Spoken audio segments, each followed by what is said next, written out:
Hello. Hello. Well, it's been a while since we've done one of these, but we're doing a commentary again. It's exciting.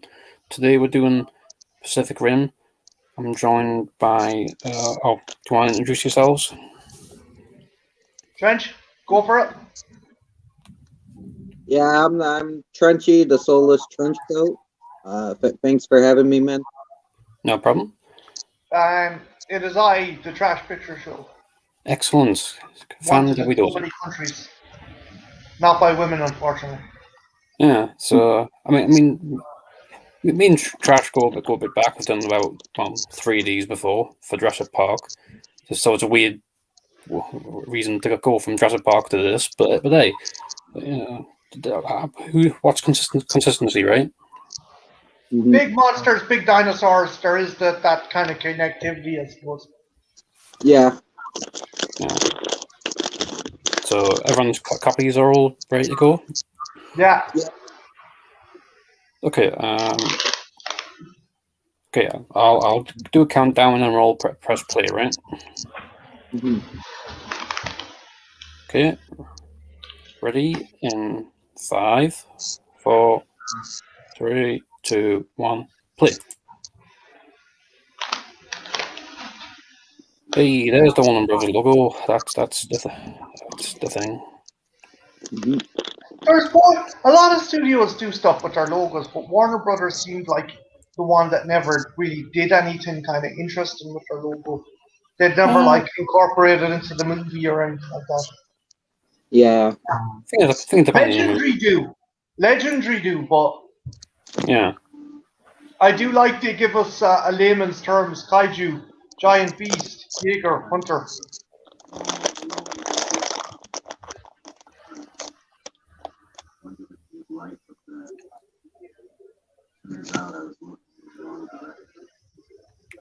So here we have a 20-minute opening scene.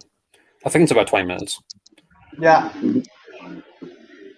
I do like how the monsters come out of the water. Like, I think that's interesting. Instead of coming out of space, they come from, depths. Yeah, I mean...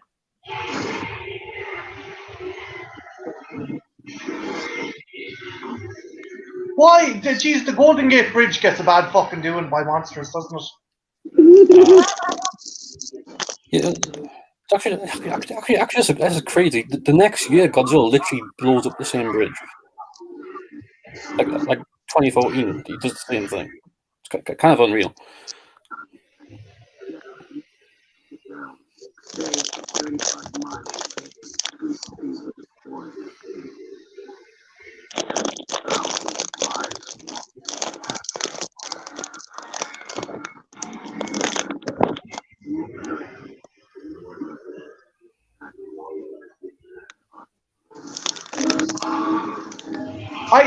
I want to know how they have that skull suspended in that museum. Yeah.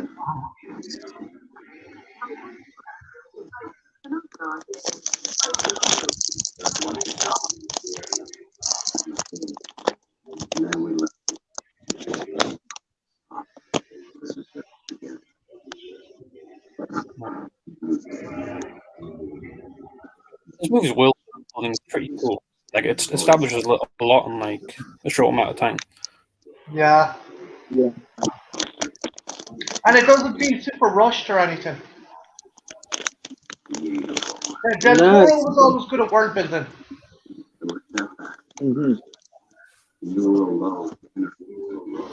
Yeah, I mean, I think the idea is like this is just like a short monologue, and then the movie itself is basically like set after all the cool stuff happens, right? So it's kind of like there's about a few years left. This is kind of like all the cool stuff that you would probably see in like some 5-season TV shows, all distilled into about 10 minutes.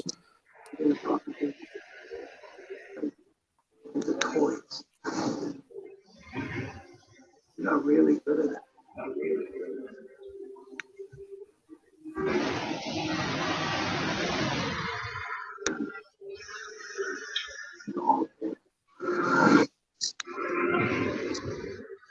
I'm a bit dubious about the kind of the kind of the commercialization of the kaiju attacks, because that would be like if people were like making money off 9/11 or something.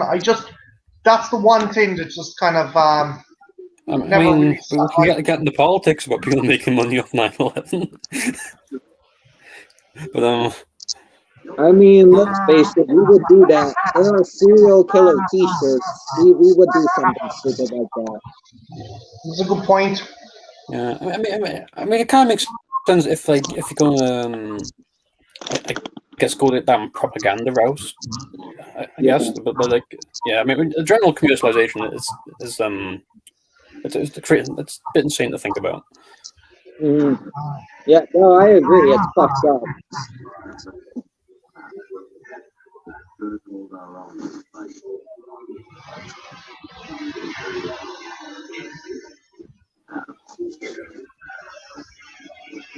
There's that scene.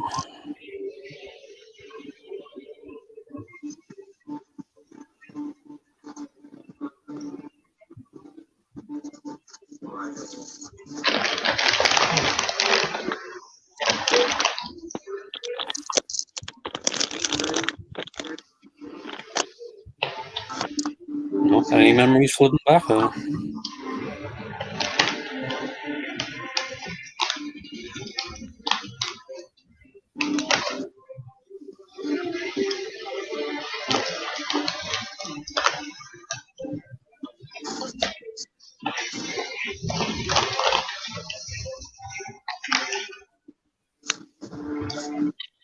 Oh, hey. No, there's just something, I don't know, so real about this. I don't know. Can't really explain it.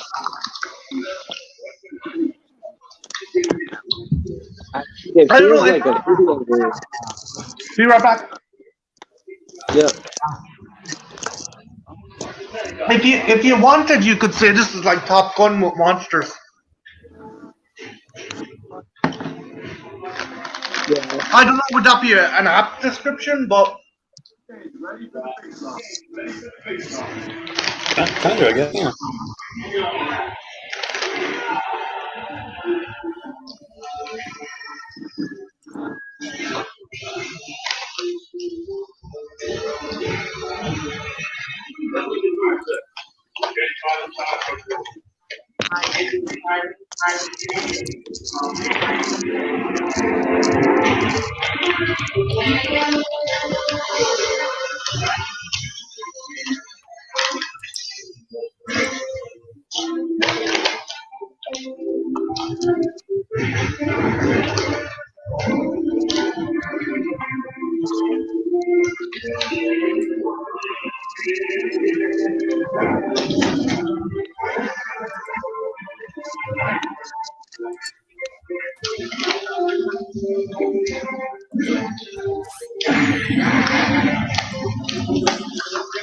Excuse me a second. 15 seconds. 14. 13. 37 like that kid. I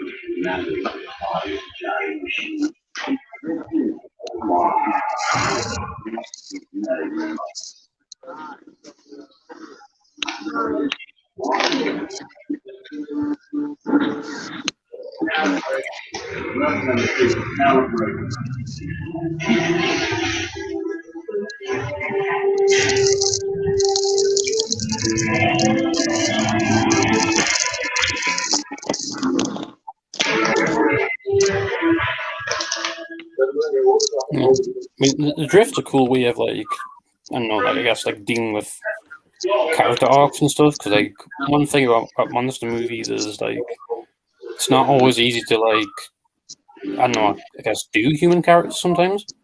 When you have two people literally connected to each other, it's pretty easy to do.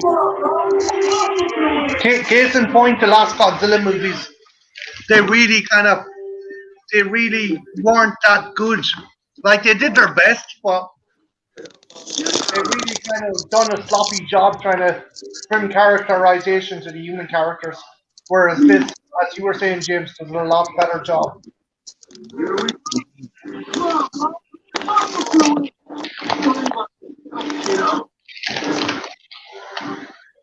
God. Nothing, I can't see anything dated about this movie yet. Like, I mean, I suppose it helps that most of the fighting scenes are nice, like everyone complains about with most monster movies. But Yeah, I mean, I like the fighting scenes in this.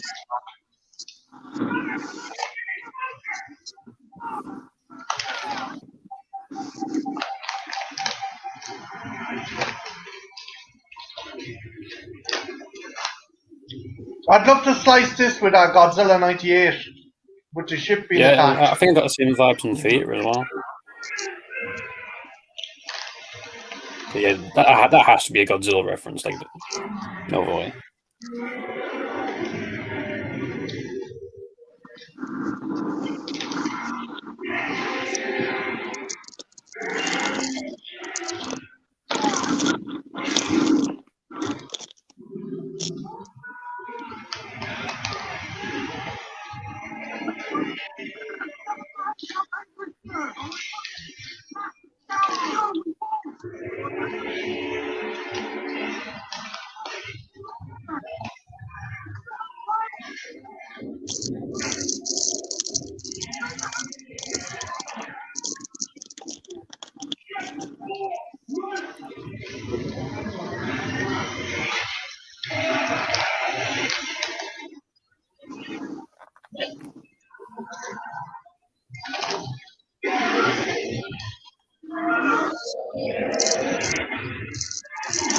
That's cool. Just a camera pan and a fist going into his jaw.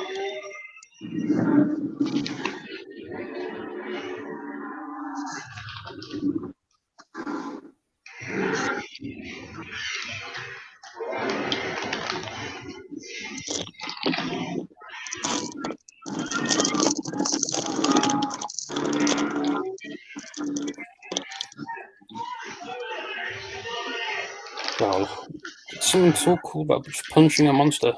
I don't know why.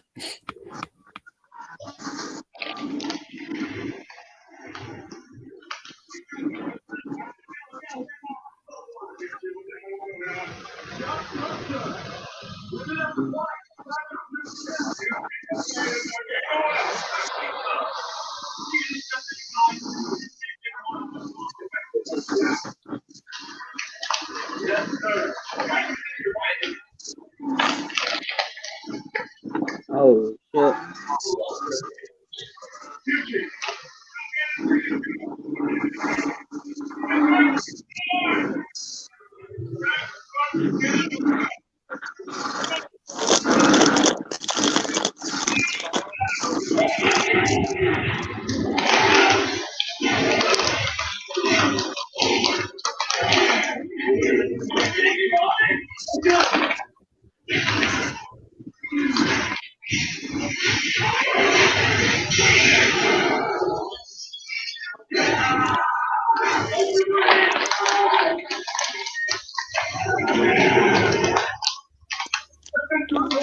That's a major disadvantage to have. When the Jaeger gets damaged, you feel the pain. Yeah,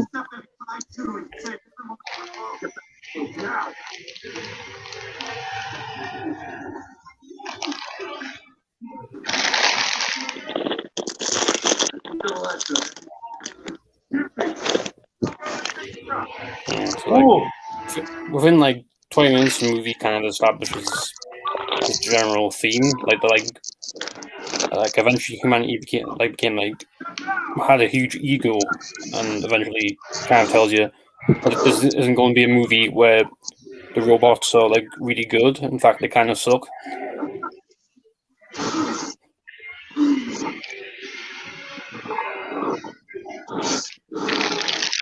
Like like I'd almost call this like an underdog movie.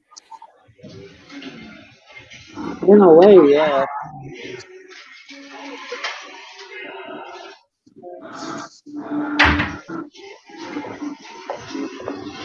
Yeah, there's a kind of Karate Kid element to it where the guy has to start training back up again.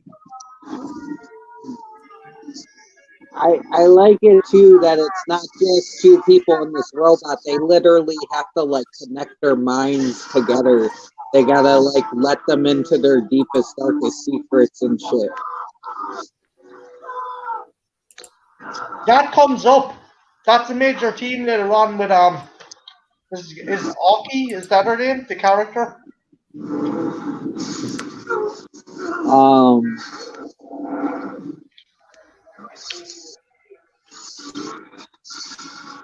Oh yeah, yeah. The Tiki trains. Yeah.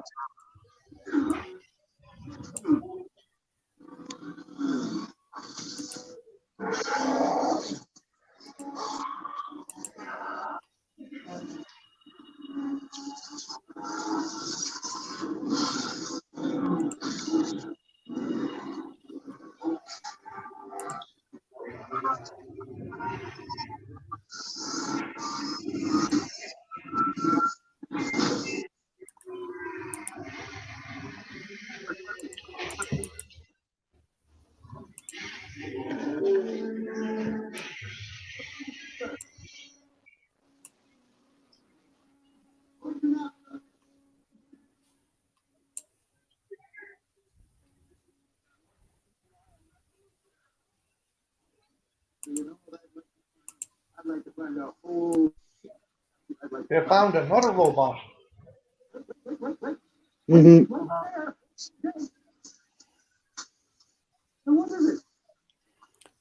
And the sense of scale in this movie is pretty cool. Like they use like I don't know what's it called, framing to like highlight how big things are. Yeah.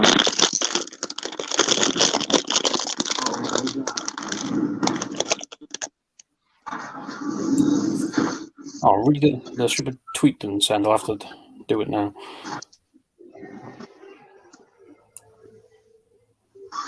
I fired out a couple. So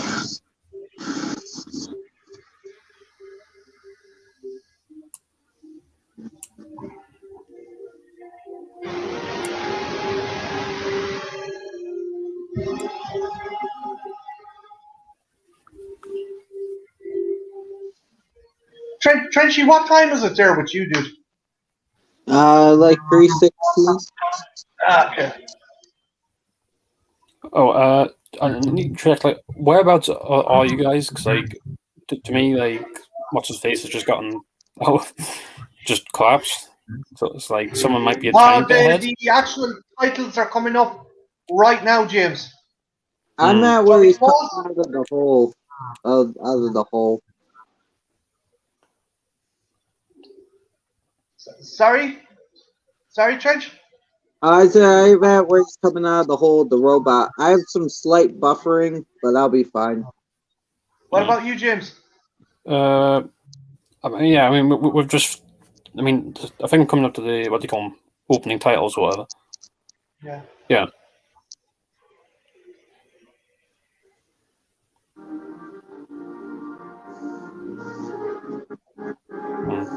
Well, try and see if Pacific Rim 2 has a copy on Amazon Prime or whatever. Because like, I need to rewatch that. I need to like actually know what to think of it. Mm-hmm. I haven't seen the sequel. I think I saw like a clip of it, and I'm like, this ain't the same people, you know.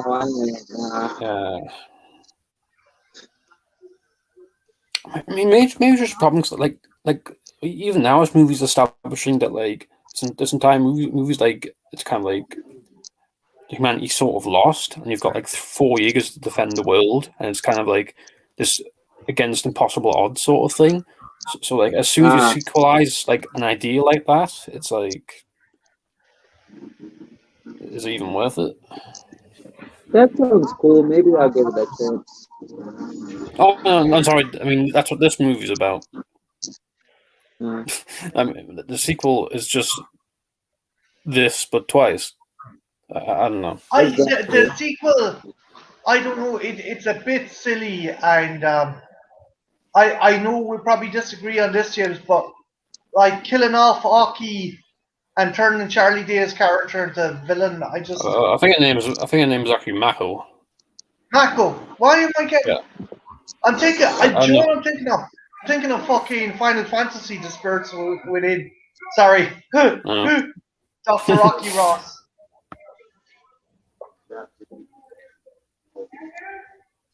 Oh look, we're gonna build a wall, keep people out. Do you get it? Do you get it? And now, obviously, this predates that. Like the whole building a wall to keep something out that doesn't work thing is it's pretty funny in hindsight.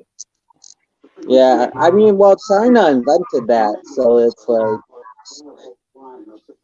build the big wall, and then other people are like, let's do it too, and it's like, nah, you can't do that. One final assault with everything we've got. On the other hand, coastal wall program is a promising option. The world will authorize you to take all remaining data for last battle station. We're prepared to fund you for the next 8 months for the coastal wall. After that, you will receive no price.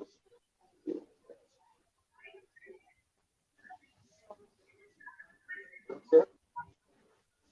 Over.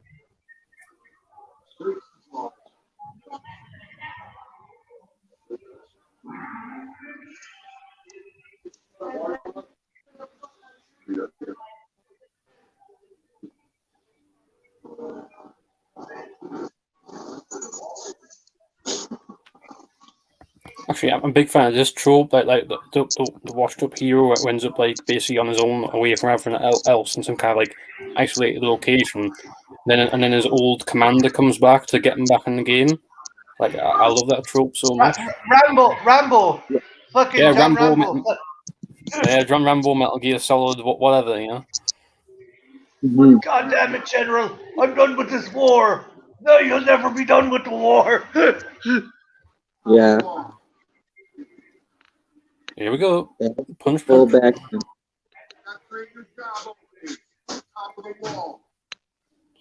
People really love the Striker UK, the Australian Jaeger. Yeah. It looks really cool.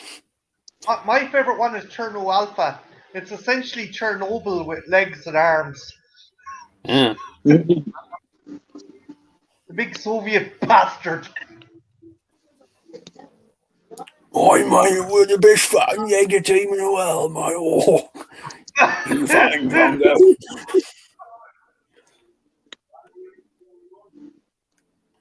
Yeah.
Oh, imagine being the worst Mark III pilot because everyone's dead, bro.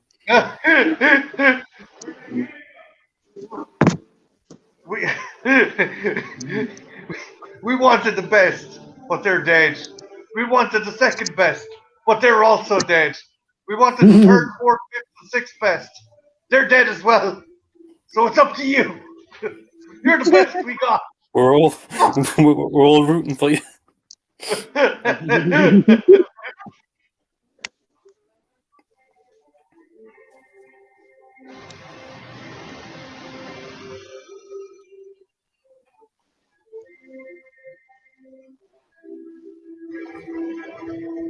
James, who's the character from Torchwood that's in this? The British kind of kaiju expert. What are they called? There's Noose and who's the other guy? It wasn't the lad who played Yanto, it was the guy. He was like an absolute bastard. He was the bastard on the team. He's also Carl Tanner in Game of Thrones.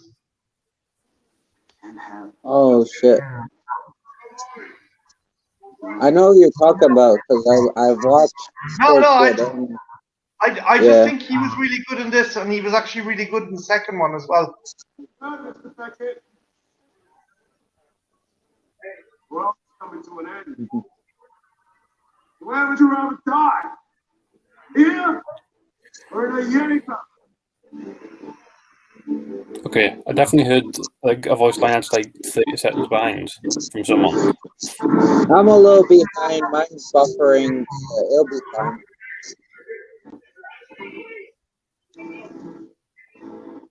No biggie. Yeah, I mean, as one thing, when it comes to these, I always try to keep a conversation that's like timeless. So like when you're talking about something, it's not like you like talking about something no one understands, right? So as long as we try to do that, it's okay. Yeah, I can. I kind of know what's going on. I vaguely remember this movie, so I can keep up.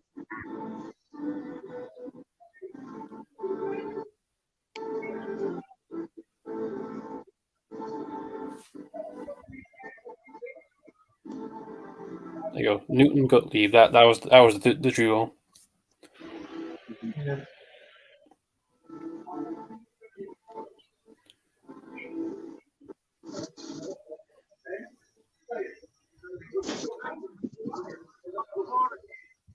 Branches. Also in charge of the marketing restoration program.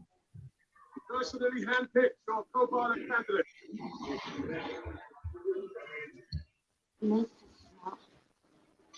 Hey. I think Pacific Rim the Black is maybe taking place a couple hundred years after the events of this and the second movie, because Earth seems to be very desolate. I'm getting a very Godzilla Planet Monster kind of vibe off it. Yeah, Did you see the trailer yet, James? I watched it a little bit. I know it's set in Australia, so like Australia's already desolate, right? Yeah, but there's something that makes me think that this is like a couple hundred years in the future. I don't know. Maybe I'm wrong. I think this movie's set in like 2040. I don't think it's actually that far away. This is what guy do? Yeah, you gotta do that. I love the wall clock concept. It's really cool. I didn't even know there was a 3. I'm way behind on this franchise. Do you want us to you can always pause try and and skip let ahead you a catch little up, bit. or Okay? Study. I'm like, well, I'm going to and I'll post one day.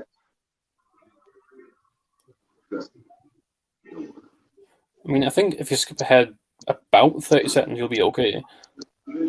Let me try that, and hopefully it doesn't buffer more.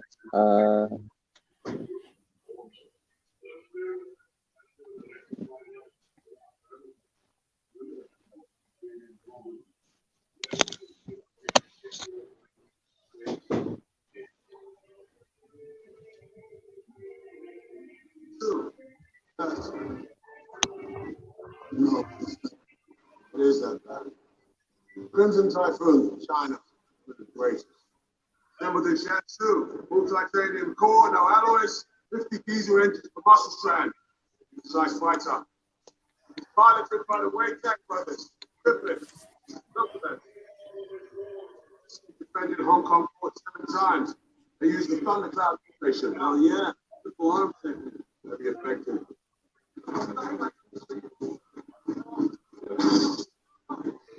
Hashtag last of the teenagers. Sure enough. First generation Mark 1, heaviest, oldest unit in service, but make no mistake, it's a brutal performance. Those two, sure, an exercise. Yeah, I've heard of them. Them in the patrols, they've been long.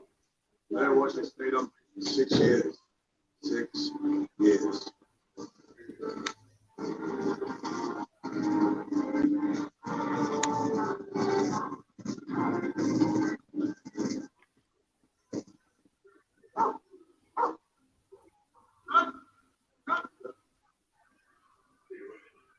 Welcome to Hong Kong.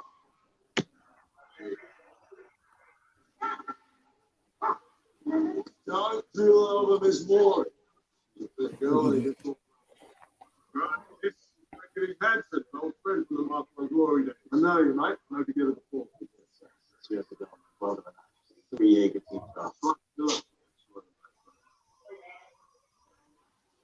Okay, son, running 20 minutes back in the recap. Fastest stagger in the world. First and last of the Mark Fives. Australia decommissioned it a day before the city. Yeah, it was lucky we were still around. Yep. Now it's running point for us. You point on what? Nobody told me that. We're going for the breach. We're going to strap a 2,400-pound thermonuclear warhead to strike it back. Destination equivalent of 1.2 million tons of TPU. So other Jaegers or we were the resistance. Get some of that. See the Russians. You got to send it. Now, shall we? Smart. Marshall. So we did the beat before. It doesn't work. Nothing goes through. What's that?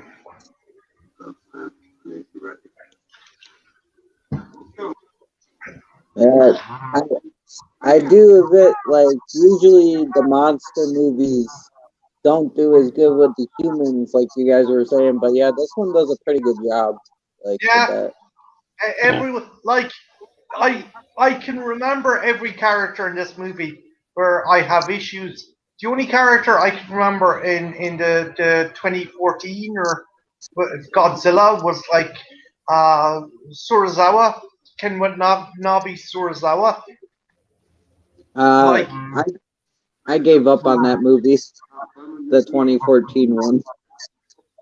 the thing is, if they had dispersed the energy of the last 15 minutes of the movie throughout the film, I think what do you think, James? Do you think that was unfairly judged, or do you think it was a bit slow, or?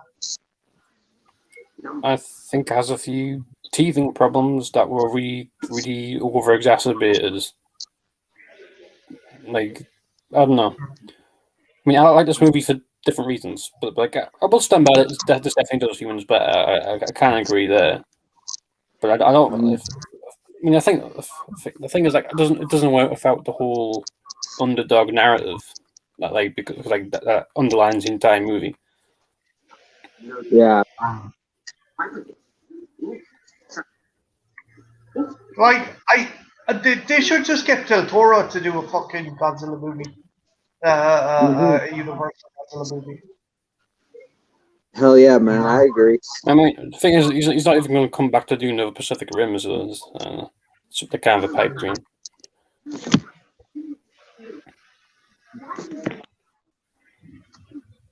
I don't like they really try to go into like kaiju biology and stuff. It's like, oh, they're just giant monsters, and then it turns out they're like kind of something more. Yeah.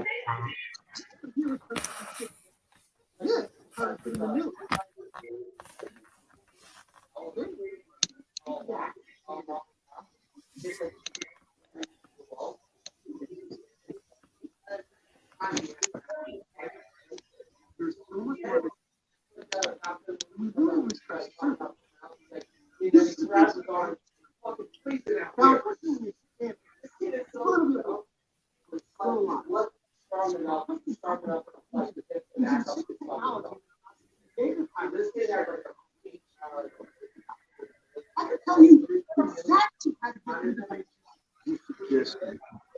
Mhm. I enjoyed John Boyega in the second one. He was fun. I Oh wish yeah. maybe they get more traits of his father.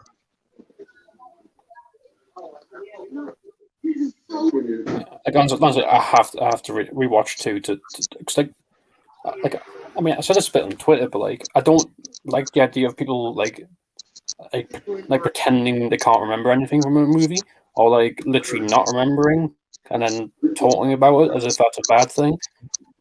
Yeah, no, no. But That was something. That was something that annoyed me. I think I brought this up with you before, Jibs, with the nostalgia critic. He'd call something out. Mm. He'd definitely ignore. He deliberately ignore a plot point to serve his own agenda. I don't like that. Oh, Like dude, someone. yeah, I like nostalgia critic, but more for entertainment value. I never take his words with salt because he's always he just I don't know. He doesn't critique, I think, in a good way, you know. He just complains. Yeah. If a critic should look at both the good and the bad, even if they have an issue with the movie. They should at least have the fairness and be impartial enough to call out the good aspects as well as the flaws. I think like he's kind of like an echo of an old era of YouTuber, kind of like it hasn't really died, but it's still like sticking around. And like I don't know whether it should go away. 'Cause, like maybe going to see someone with a green screen, like shouting at things, maybe that's fun for some people. But I don't know. Like I've done that before in a couple movies that I really didn't like. But most movies I can sit there and be like, yeah, this might be not be as good, but there's still some really solid good things about it, you know. And here's the thing: like even if you go to some big blockbuster movie and you didn't like it, at the end of the day, like you can kind of accept and just say that wasn't for me sometimes. And maybe this obsession we have with like everything needing to be either a masterpiece or really really bad is kind of dumb. Yeah, I get that. Like But I mean, I like some people give Pacific Rim like they say it's just an average movie or something. I mean that's fine. Like as long as like you gave it a chance, it's all that I matters. mean, do you know what do you know what drives me nuts? People who like fucking like bitch about movies and then they're like, oh, so like you didn't like it initially when you watched it. Oh, I never watched it. I just know it's going to be shit. Judging by the trailer, it's like wait, what? But like, hey, I've done that. I throw my yeah. hands up and say I've done that because, and it's not a great film, but it's a fun film. Um, the fucking Venom trailer looked Yeah. really silly, but I really enjoyed it when I watched Oh, it. me too.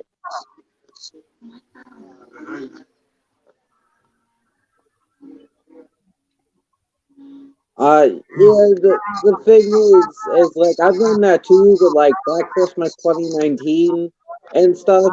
But the thing is, I think sometimes that works because then if you know you're gonna hate a movie going in on it, why watch the movie and then hate about it? You know? Well, I mean, you're watching it to capture the hateful reaction to get clicks. Yeah, That's well, the reason. I don't know. Like, It is. No, you're dead right, James. Myself and my housemate were talking about this, and negativity is the thing that gets more likes and shares than positivity. It Yeah. maybe it's a throwback from people just used to watching the media, as in like people love bad news or people the Colosseum effect. We love to see shit kind of go wrong for people, or we love to Mhm. see things being torn to bits. But I don't know. Maybe one day I'll do 2019, but that just seems like it would be exhausting. Like I don't want to, sit through a bad movie on purpose. Only, only you once in a say while. you're saying you don't want to watch the emoji movie just to get angry about it later. Yeah. What planet are you on?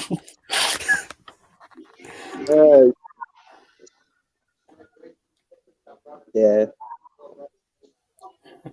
Anyway, yeah, we're watching a monster movie. I know. I like how you know what? It's weird. Like I like how a lot of these characters in this are just sort of stereotypes. Like you have your Russians, your Australians, your British people, and then that sort of thing. Japanese. Yeah. Yeah, like you have, and I think it's sort of part of the joke. So I think it's fine in a way. Right.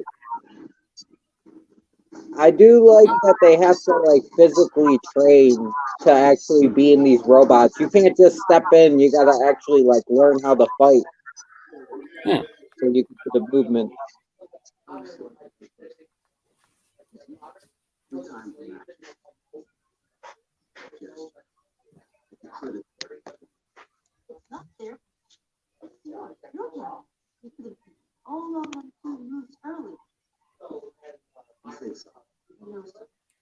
We change this up. There is, and I enjoy it, but Del Toro, are you at the Kendo scene yet? Compatibility. Oh yeah. Wait, yeah. Yeah. Obviously, Del Toro didn't want like Hume and Mackie's character just to like fucking bang and like do the whole cliche. But this is obviously his attempt at doing the whole sexual chemistry thing as well, though. This is so Yeah. obvious. Like, when she was looking at him with no shirt on, it was like this is like foreplay. If you want to explain foreplay to children. Yeah, Mhm. but they never actually have a kissing scene or anything. So like, I mean, it's different. Do they not at the end? No, it's just like they just have the what do you call it, the head touch thing, like Planet of the Apes, you know. Well, Okay, no, I thought they kissed at the end, but maybe I'm wrong. Again, No, I mean, like probably wrong if you saw this movie in watched this. 2013, I can't imagine like you'd remember that all of it, you know. Like, it's fine. No, you're probably right because you watched this like like Well, I watch you've this. seen- I mean, I don't watch it religiously, but I watch it enough to keep it in memory. yeah. I mean, what's up with the fighting foreplay in movies? There's a lot like that. You got like Daredevil, Mr. and Mrs. Smith, like even Catwoman had the basketball scene.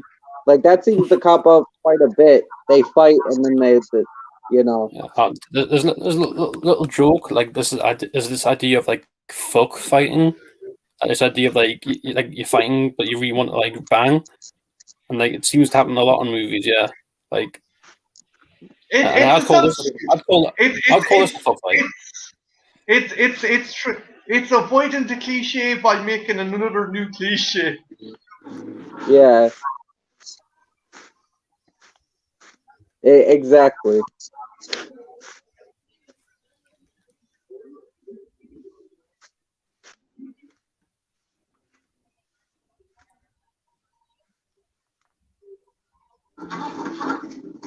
We have one person watching. Who's watching us? Speak now, or forever. Who's out there? Are you a Pacific Rim fan? Enough. Have you seen this movie before? And the more important question, out of the three of us, who has the best beard? That's not good. Hmm. Why not? Because I said so. I made my decision. The course of the category find out who your co-pilot will be.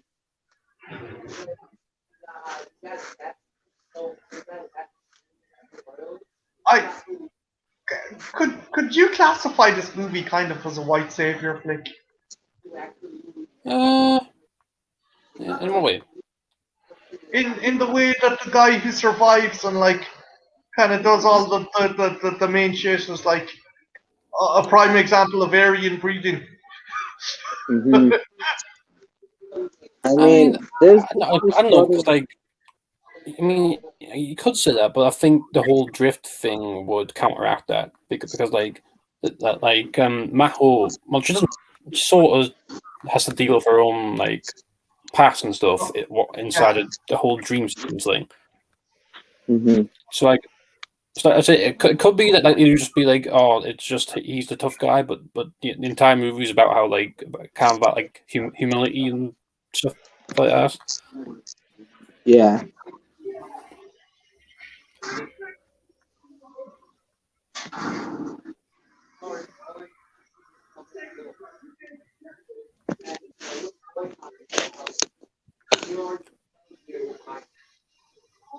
You know what I always think about like there's an entire huge section of this movie without any monster action.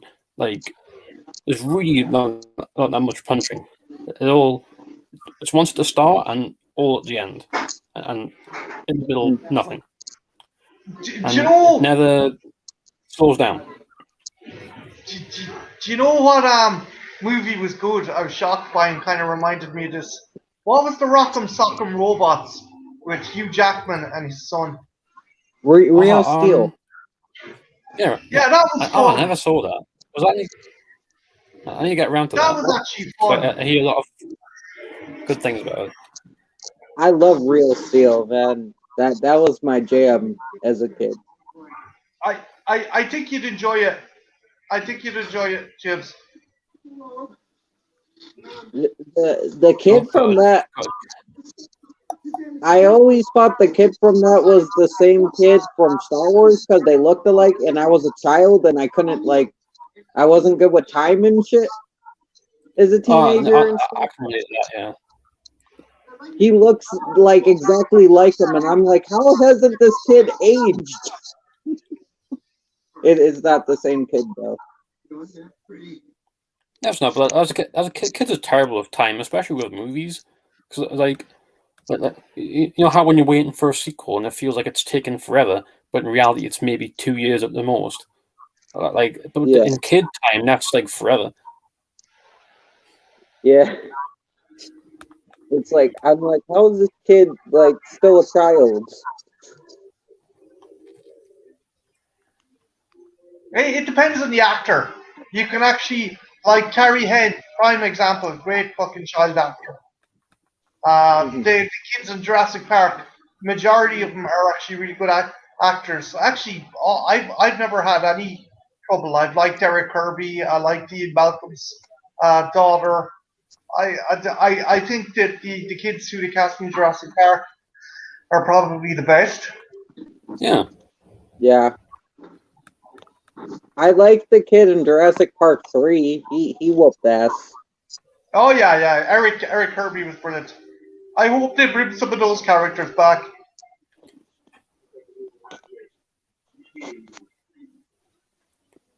Oh, James, do you want to do a crossover stream review talking about Camp Cretaceous season 2? Yeah. I Or mean, what? I'm still trying to organize that thing where I get a few people on to talk about the entire thing as a whole. But yeah, I'll come on. Sure. Feckin' we can get the really nice chap. He's a big fan of Jurassic Park 3. Oh, Linus? and Niels, yeah, I haven't talked to him in ages. But I think we're still cool. I don't think anything happened. So I'm sure. He would be. He's sound out. He'd be up for that. I'd say definitely. Yeah, I'll DM him at some point.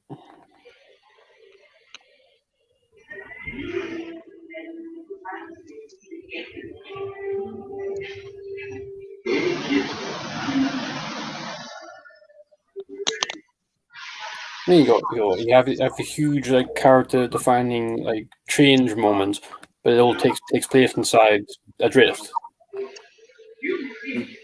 an entire sort of character arc, like inside of a dream, basically. Yeah.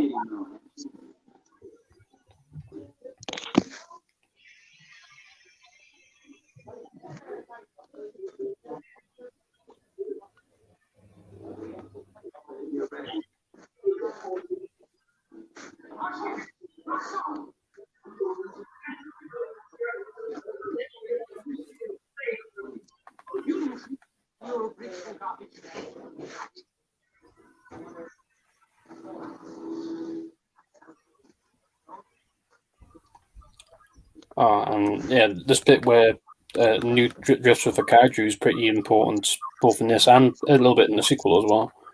Yeah, like I don't think they thought the kaiju were just animals up until this point. Yeah, I mean, I think even the audience would have thought that, right? Like, I don't think you'd ever see the twist coming. Like not really.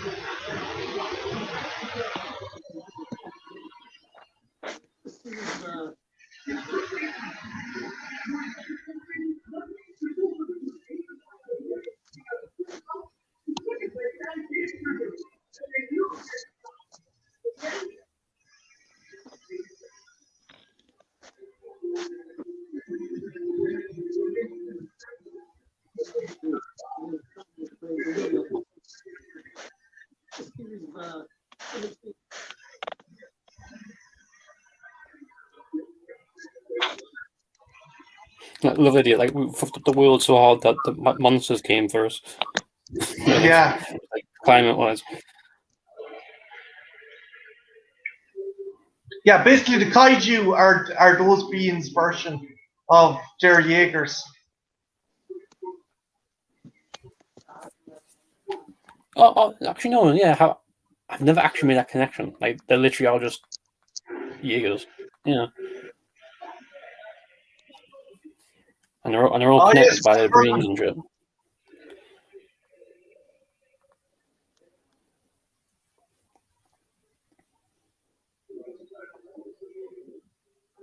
I love Hannibal Chow.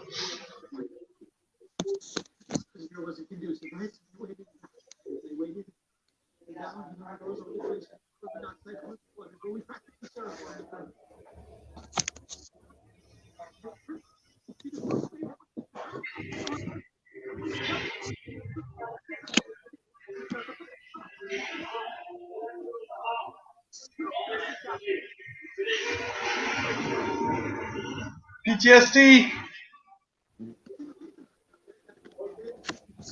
Oh, I think you're ahead of us now, aren't you?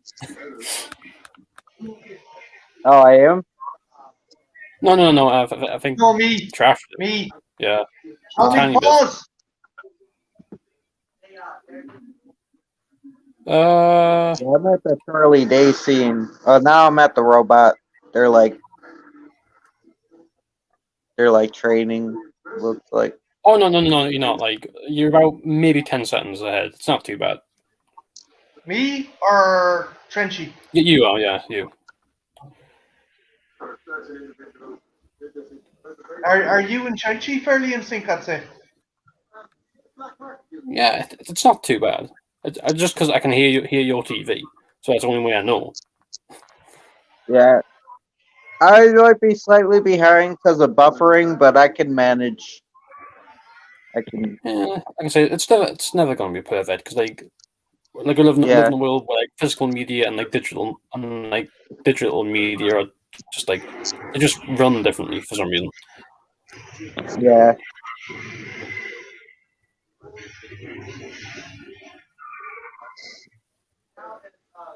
I love this big lobster guy. Remember? I remember. I used to know all the kaiju's names, like even the dumb ones that are on screen for like 5 seconds. And what was this I one? don't want a knife head. Yeah, that was the start. I think this one's only Baba or something.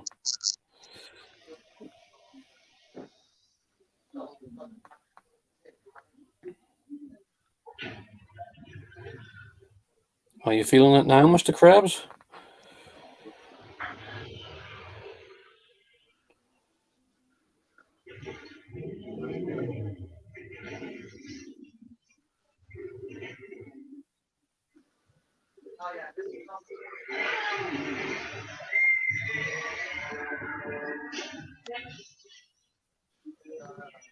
Yeah. Fucking laser cannon getting armed up.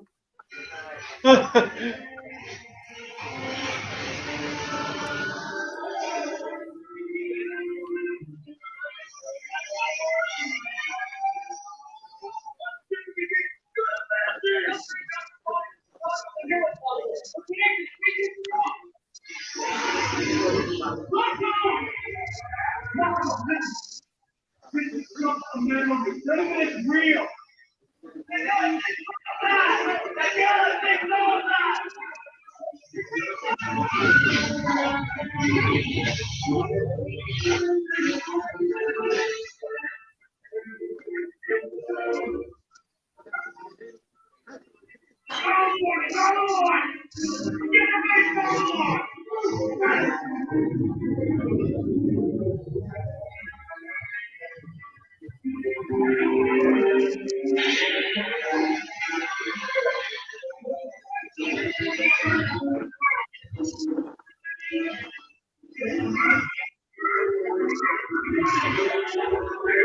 That actress they got to play little Maki's really done a really good job.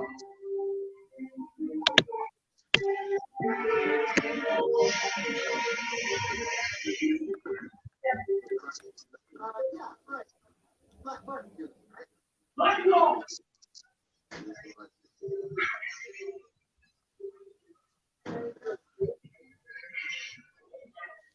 Runs the country black market.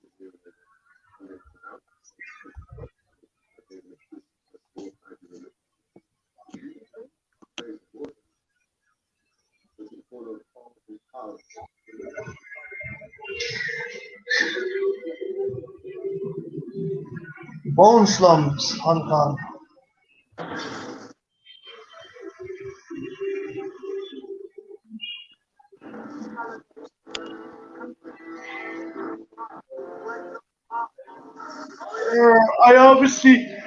I like this scene because it's obvious that Del Toro's a big Blade Runner fan as well.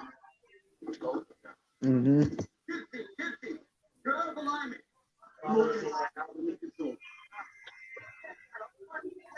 Yeah, I think it's one of people's favorite characters. Like coming up, what's he called? Hannibal Chow, like played by Ron Perlman. yeah. I mean, it's always because people like Ron Perlman because of Hellboy and stuff, but like it is still a good character. Yeah.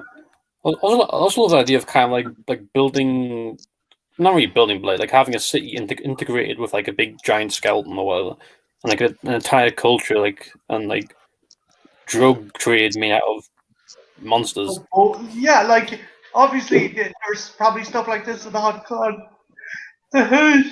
Like an illegal black market kind of for like medicinal or aphrodisiac purposes. Whale dick Yes. or spine or something like that.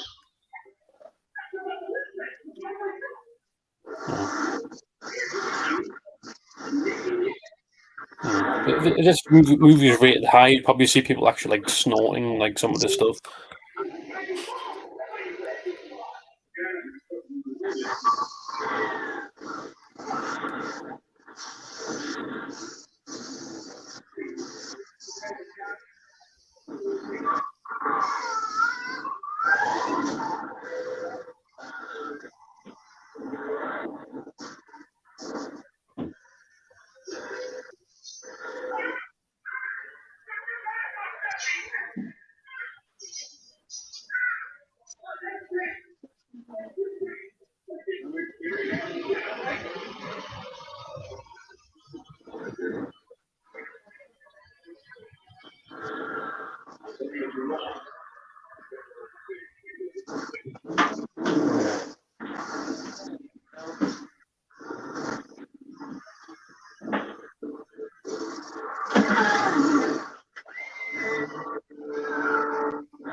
I wish I'd picked up some of the NECA figures, the Kaiju and the Jaegers back in the day.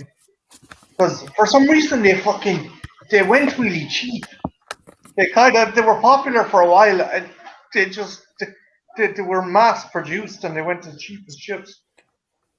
I don't know. They don't make Probably, them. probably something to do with this, like how the movie did or something. I'm not sure.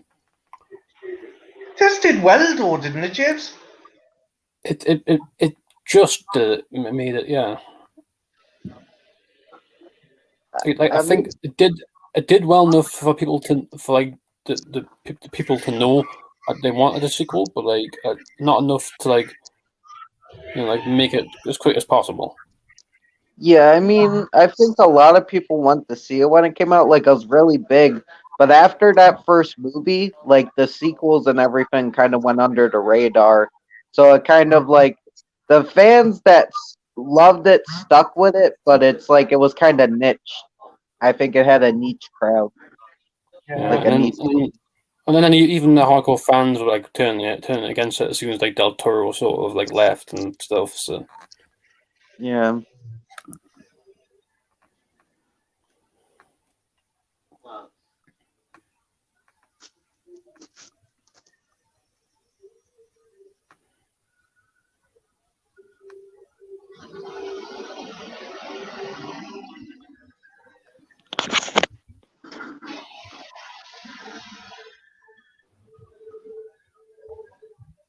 When did Force Awakens come out? 2015.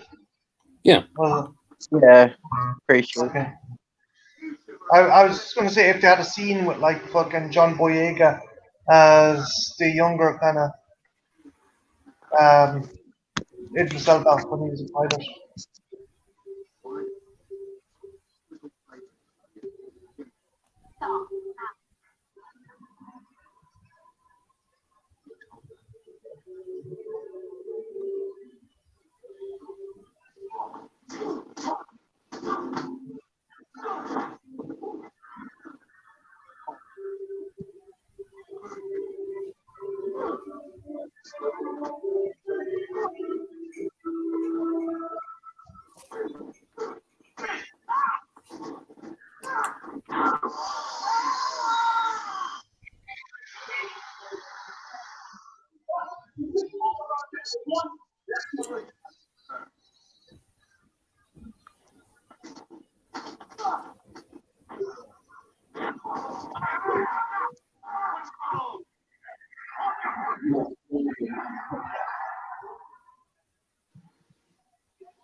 Ranger! Remember some good moments for your insubordination.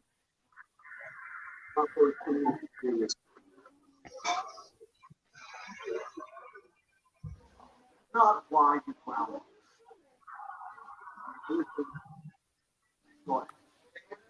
I don't care.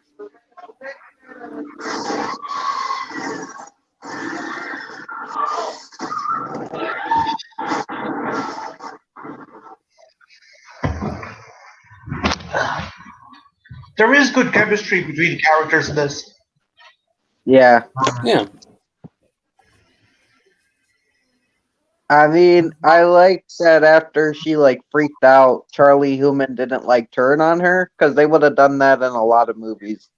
He Yeah. would have just like, yeah, like you're not worthy or shit like that. I like the different angle. You shouldn't be doing this. You're a woman.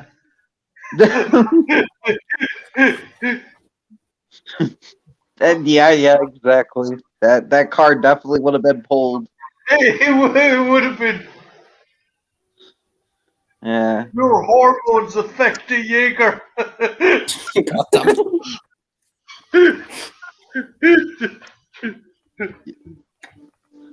Just stop being upset. Yeah. Here's a box of Cadbury's Roses, love. Now, there, everything's better. Like, yeah, it's like we can't have no periods going on inside the Jaeger. It's like stupid shit. It's from Blood and Terror Tracks Kaiju. Oh the my actor god, man. they're like fucking sharks. They smelled blood. Oh. Hey, here comes the new kaiju finally.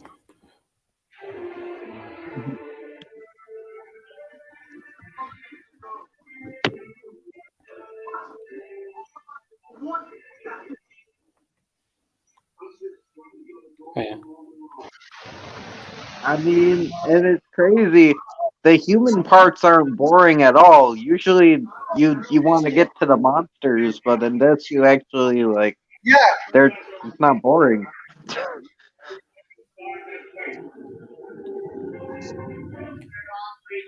Yeah.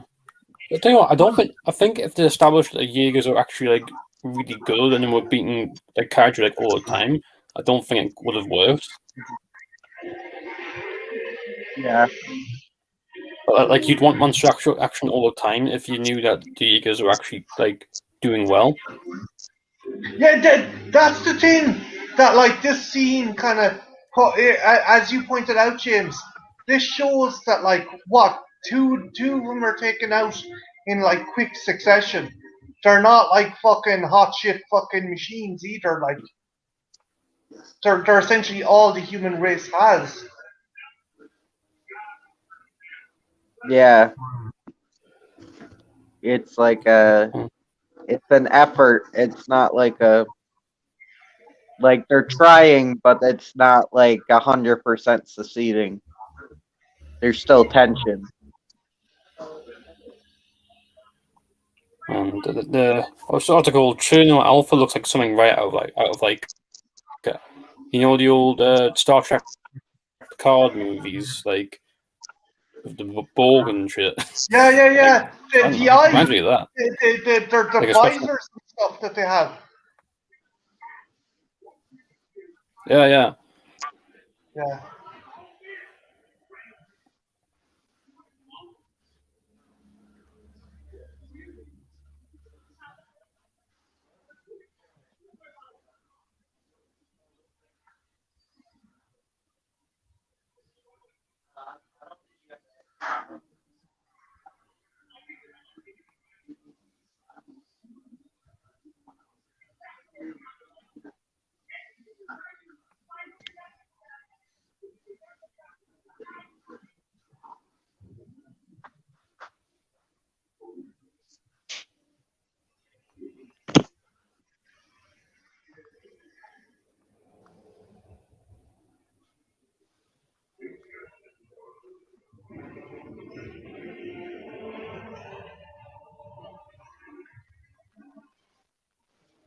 Trenches.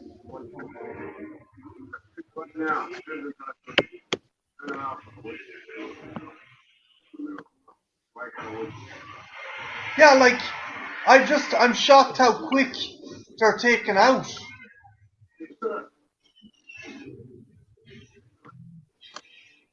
Let's go.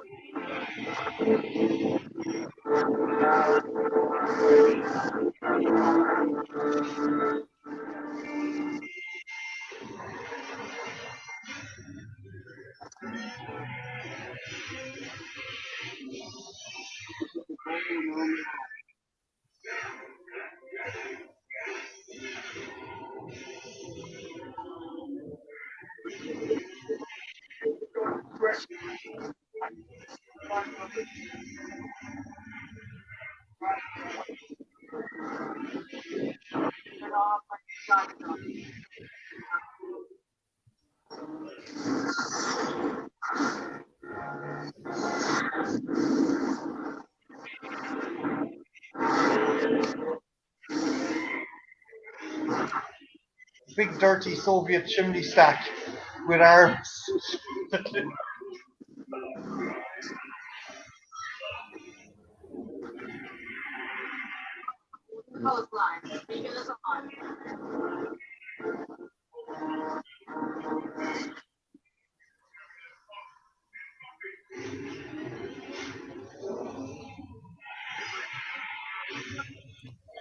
Hey, we got a.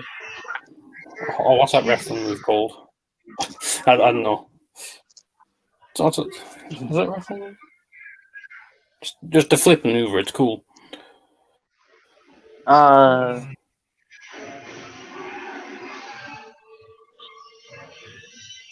I'm not sure. Kind of like a cartwheel.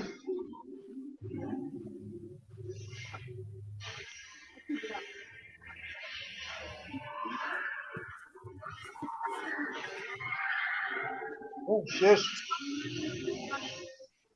It's acid.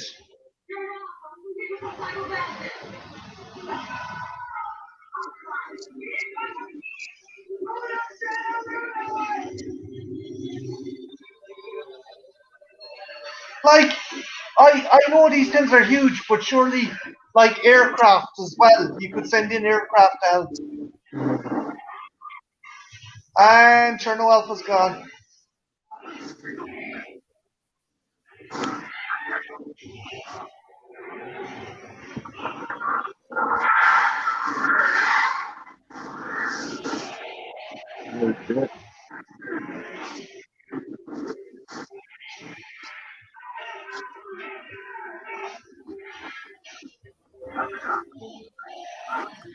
Yeah, I like how you see like the kaiju like evolve, but like it's not like it's just natural things that have they like the actual like weapons that the whatchamacallit's given.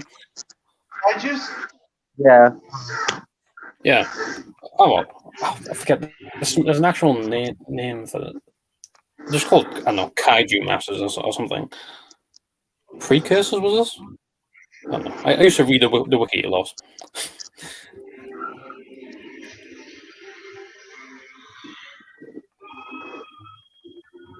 It makes it more interesting because it's like real life that the species like evolves to survive better, to fight back. yeah, every battle they probably the people who engineered the kaiju, the beings, the interdimensional beings, probably alter them, judging on their success and failure in combat. See, this guy's got an Yeah. EMP. And That's what the Russians get humans like get. probably the worst death. Like, I'm trying. I can't remember how what's it called? Typhoon dies, but Cherno gets a bad death. Like Yeah, they're drowned and then the reactor is squished and activated. Yeah.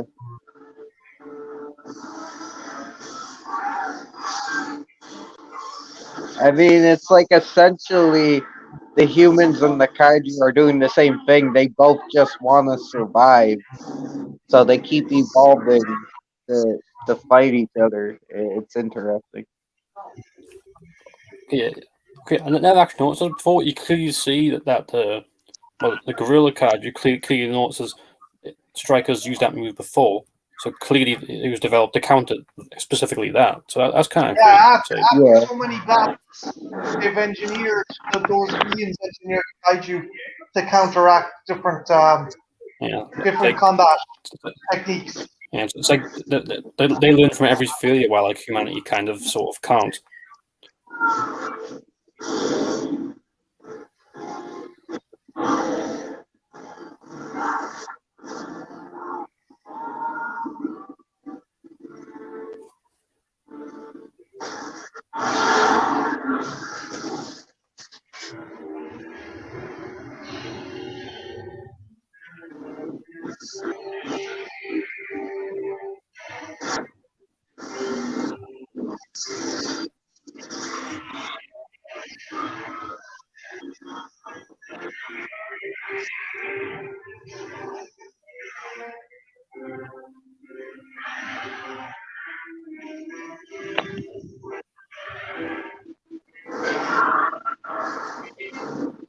You think after so many kaiju attacks, the cities would be subterranean at this stage.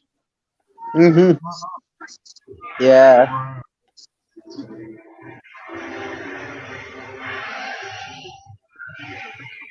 Yeah, Pacific Rim 3. I don't know. I mean, supposedly the third one will have them actually go to fight the monsters on their turf or whatever. But it's not Oh like that shit. movie's ever going to come out. So I'd say it'll I depend on how don't well. even know what Uprising is.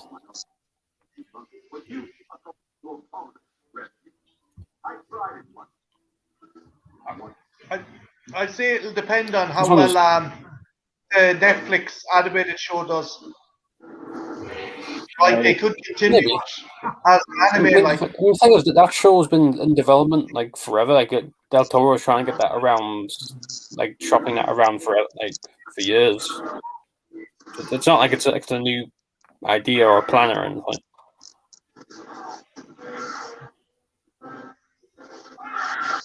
So like when it could come out and mean nothing. Yeah, you never know though.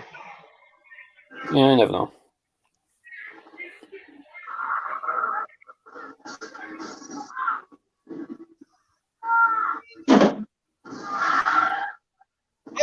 Another thing, I would have like they have flare guns, but I'd have something maybe like a Stinner or an RPG or something to at least significantly injure.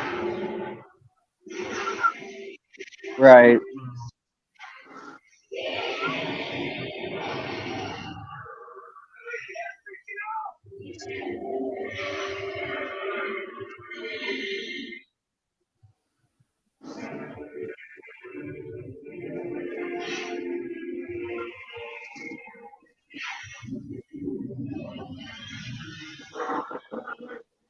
Yeah, Love Lions just do something really stupid, just like yeah. I mean, what And else you shoot got? it in What else the you head got? with a flare gun. What's the worst that could happen? It's not even the hope it's working. Not even the hope it works. It's just like, what else are you gonna do? Just like, screw it.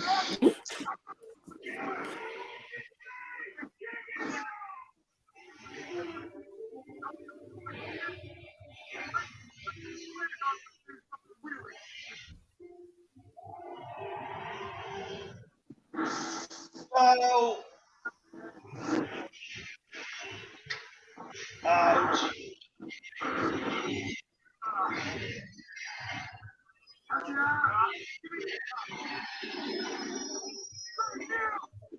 Is the scene where they use the fucking the ship as a sword?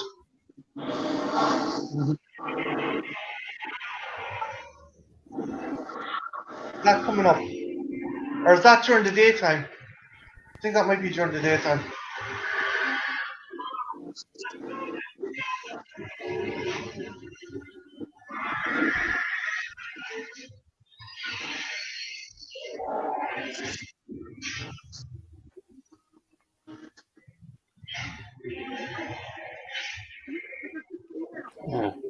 God, I remember they used a lot of this for the first trailer, like the that we ever saw. That was kind of the first time I ever saw like Hollywood actually like really like try for big giant monster movie sort of stuff. Like I was like, huh, we're doing this now. I think I almost thought it was Power Rangers at first.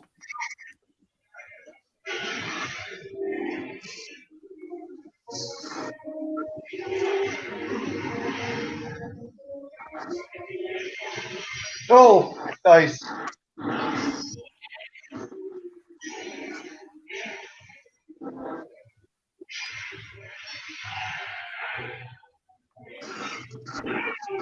Yeah, you could see a lot of these fights being very long and drawn out as well because the fuckers are so big.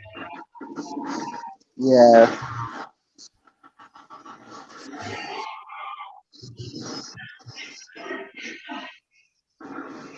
I like this gorilla guy.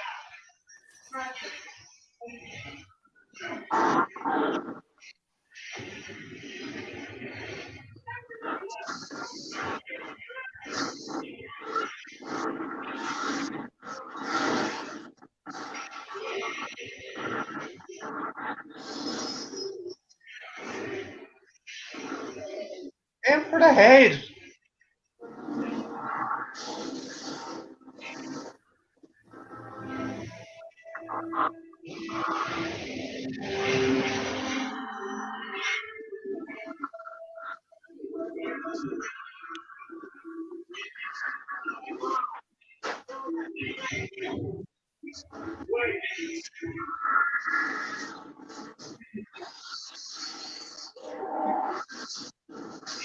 Boom.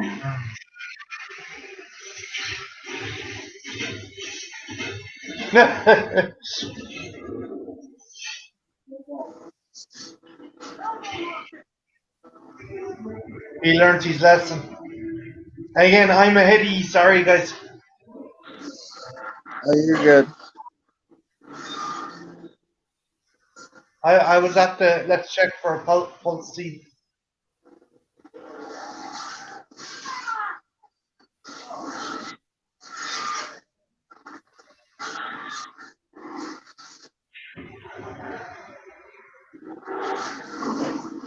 Oh, fuck yeah, get his ass.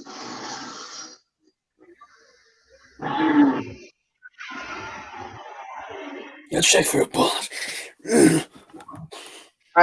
I like how it's this is kind of like a street brawl, just with a giant robot and a monster.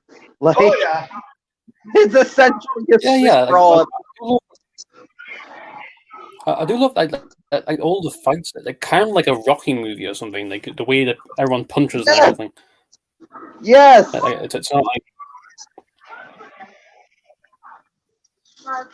Yeah, Ivan Drago versus Rocky. oh, Adrian, Or Triple H. Wednesday.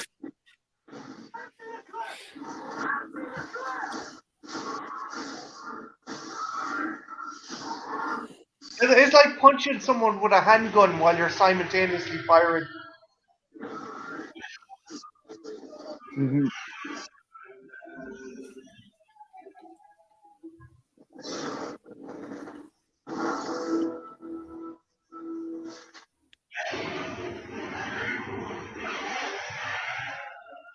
Okay, she wants a little dude. That's what it's about.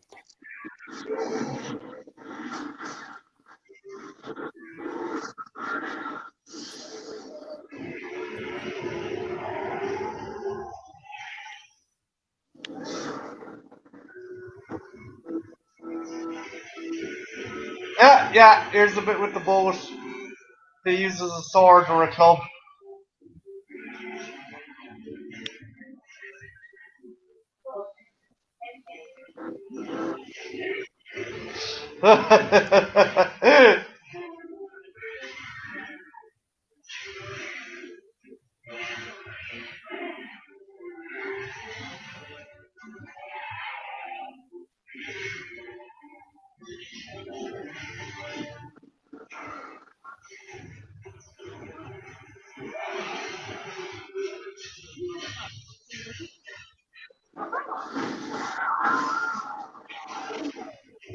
Oh God, I hope there wasn't people in those cars.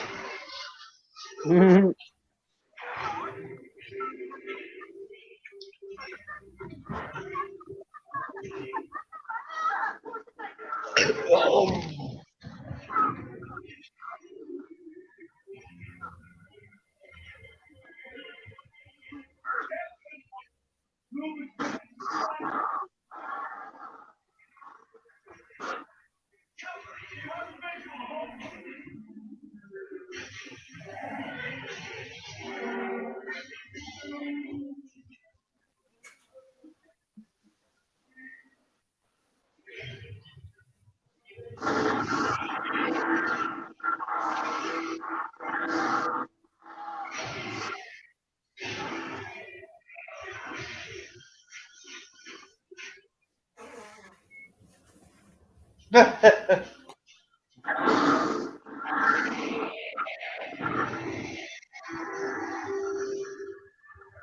I also thought that this little tiny scene here feels like a sort of a reference to Godzilla 98. There's a scene where Godzilla ambushes the helicopters and like the skyscrapers.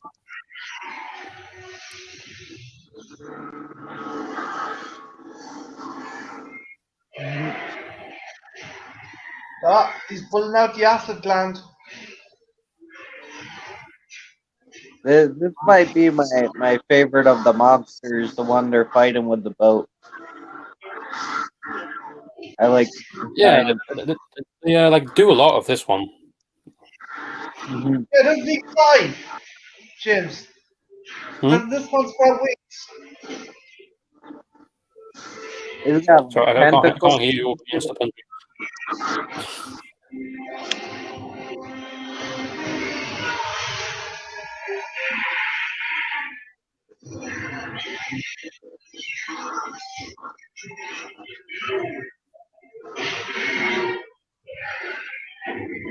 Yeah.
Mhm.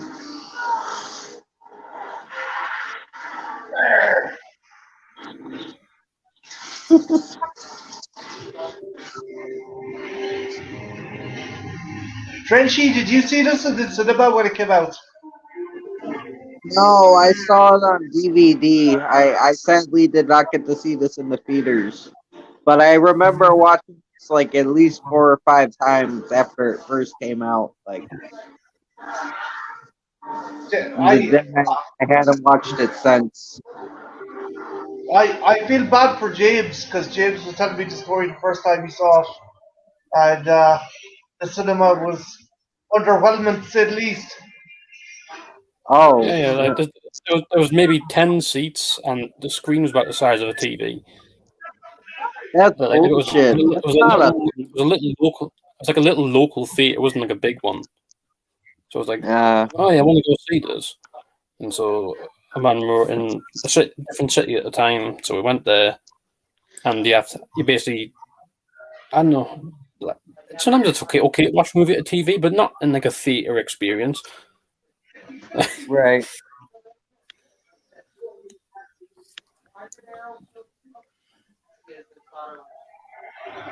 Yeah, I saw it the second time on an actual like big screen, and actually enjoyed the movie. Mhm.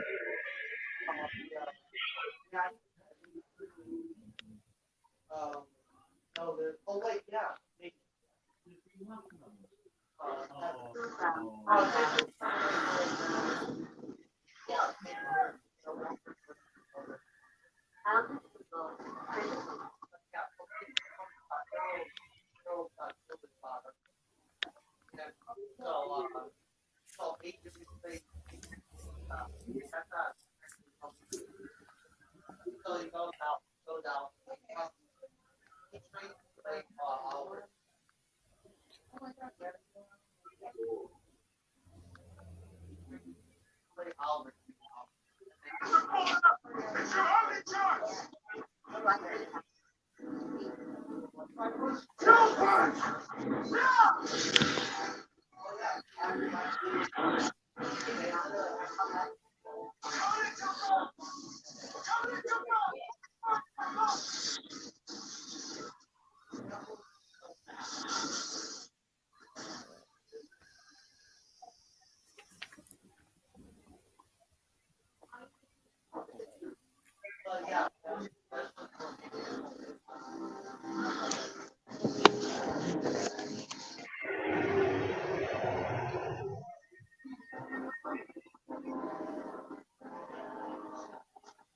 I also like a lot of directors would probably be afraid to do it, but I also like the fact they make the kaiju's colorful Yeah. with the kind of fluorescent kind of.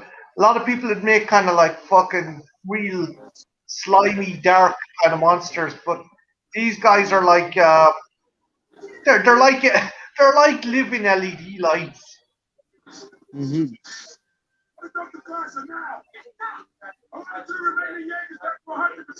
Yeah, I don't know if I don't think the card will be very memorable if it were just like giant brown things. Yeah. Yeah.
Never.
That was definitely a class.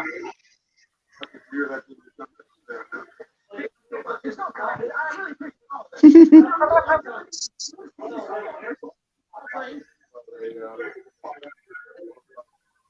Like in any other lab.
I like all the other plot lines going on in the background.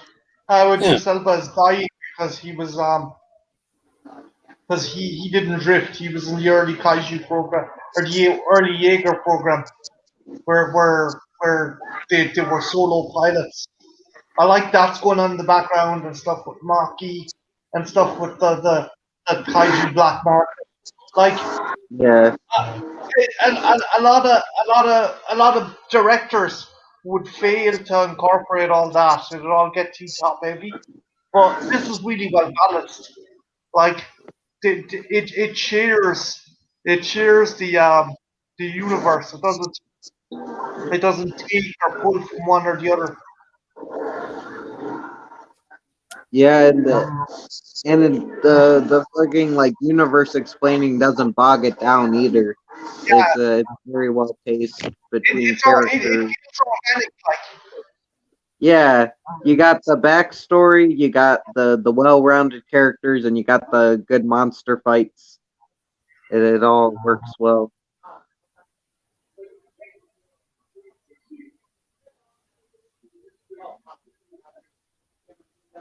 I knew it. Mine's more for it, fun.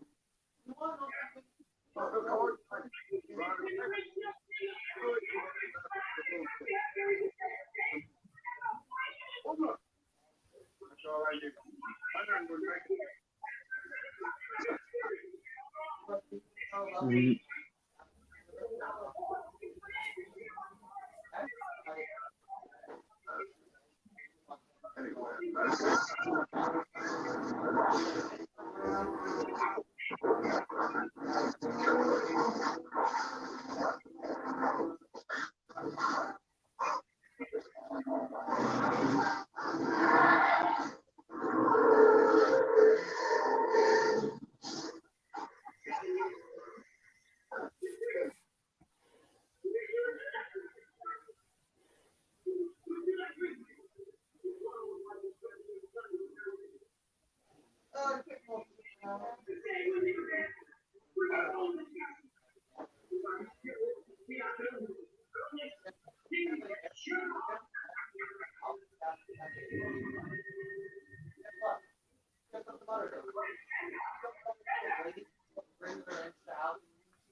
Idris Elba's going to be your co-pilot.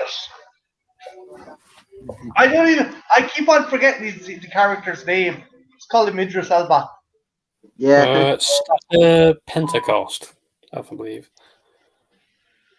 Been a couple of years, but sometimes you remember things.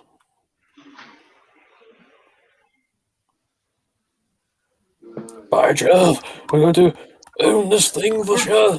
Together, they attempted the fucking the hand clasp. Mhm.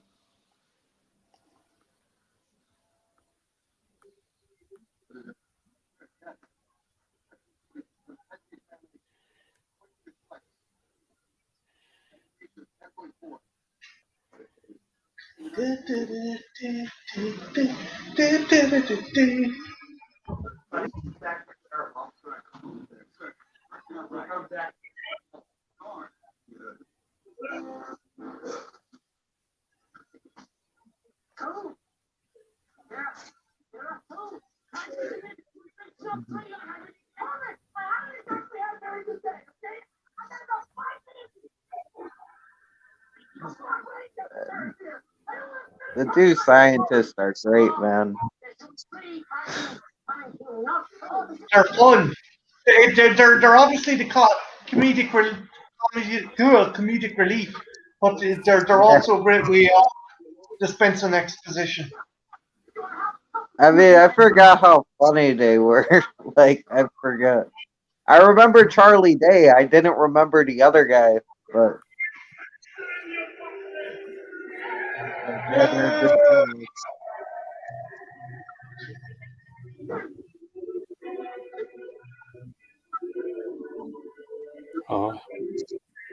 Well, I'm coming up on the big speech.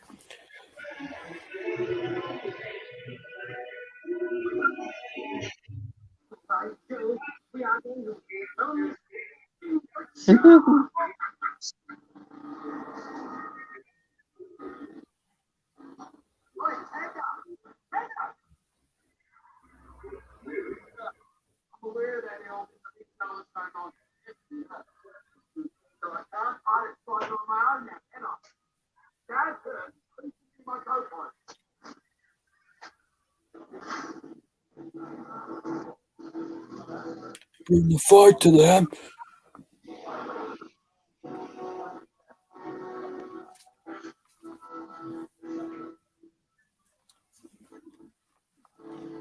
I know those big kind of like Independence Day speeches, you know. Today is our Independence Day. Yay! You're not Bill Pullman.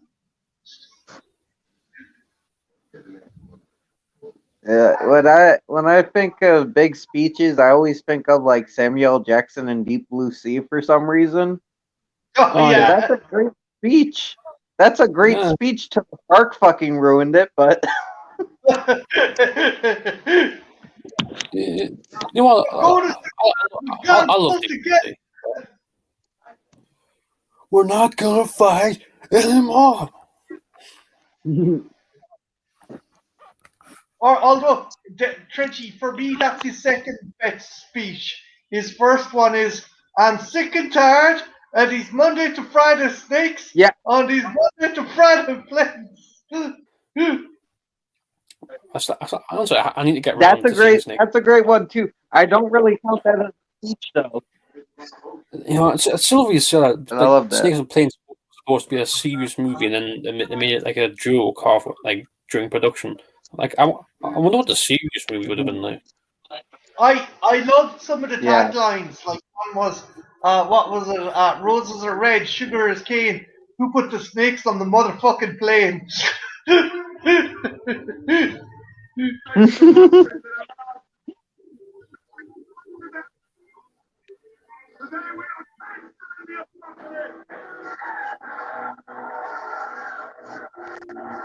It's a big bomb.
Yeah. One last twist.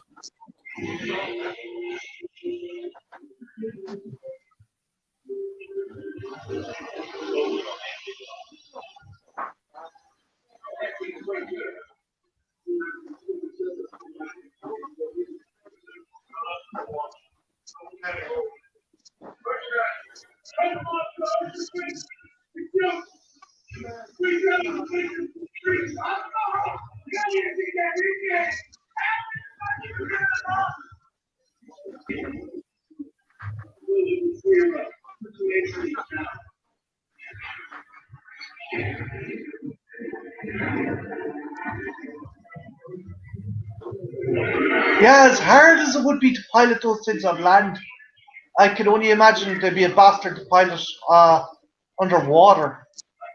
Right.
I'm like remembering stuff that like I can't forget about. Like the reason the car's weird now is because they saw under the mind of what's it called, news, and they saw the plan.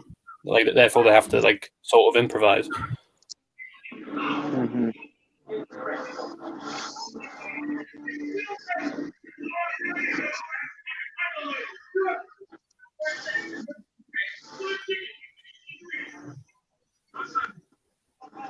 I mean, I know it's CGI, but they did a good job making it look real and how it reacts to the water and everything. Like,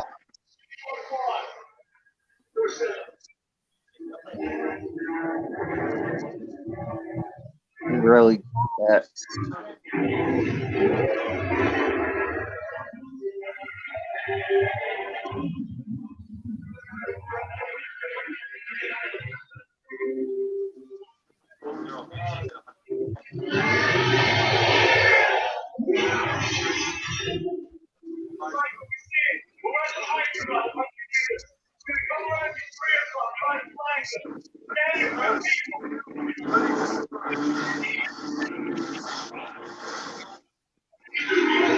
Oh, woof.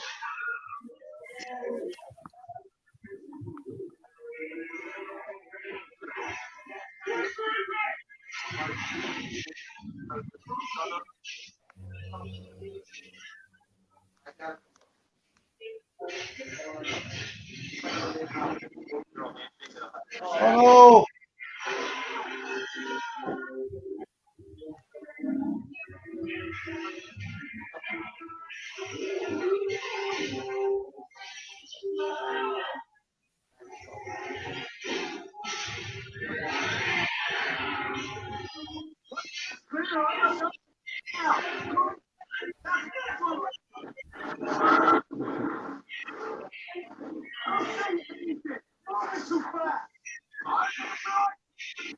no.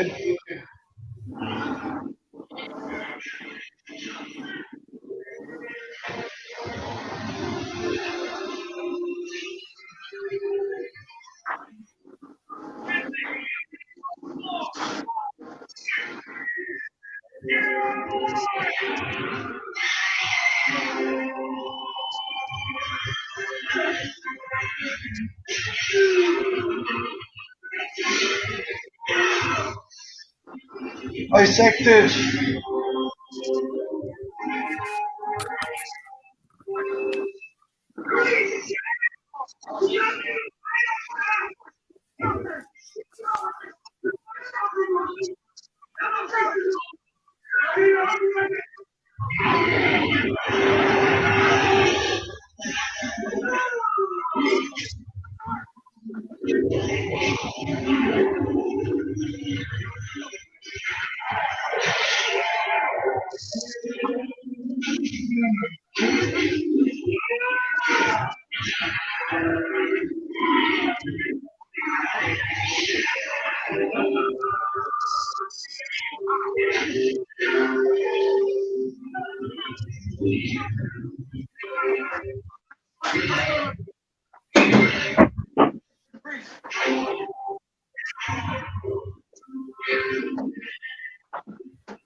Come around at 3 o'clock. Try to flag them.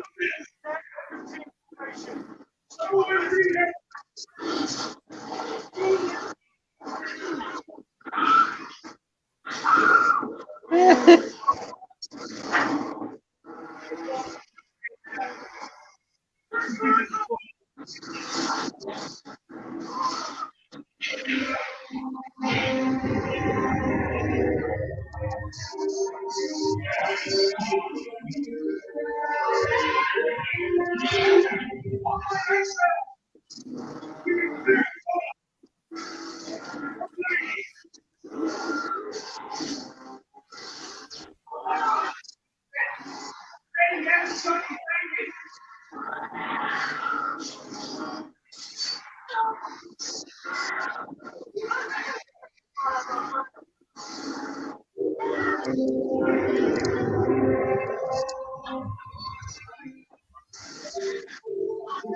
To be honest, it's hard to think of things to say about this movie sometimes because you just want to watch it.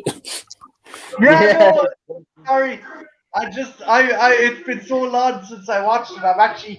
I'm just enjoying watching it. Yeah, you get sucked in, man. Yeah.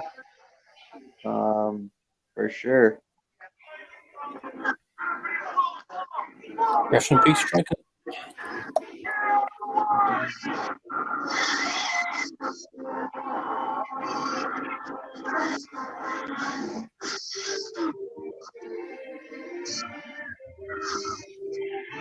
Oh.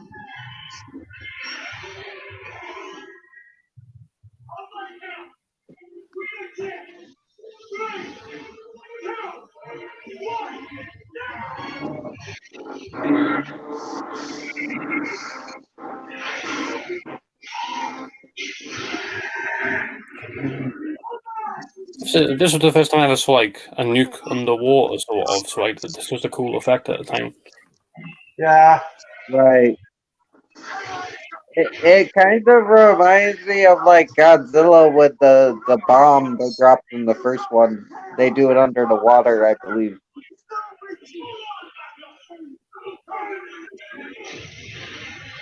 Oh yeah.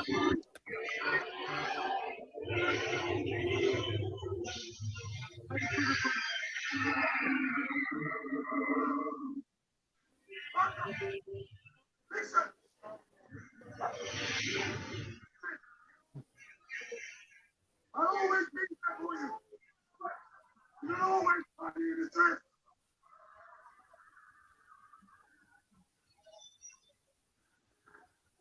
We're a walking nuclear reactor. We can destroy the bridge. We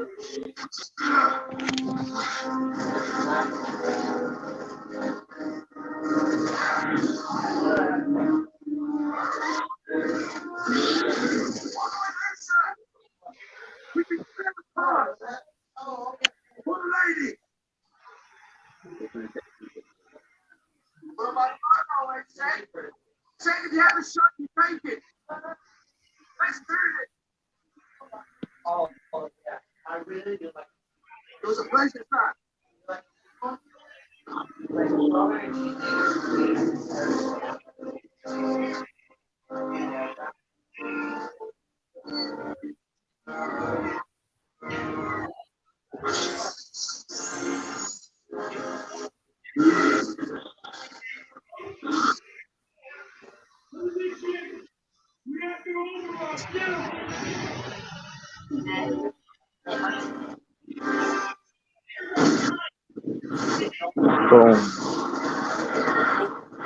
You know, for another dimension filled with evil aliens and stuff, it looks pretty cool.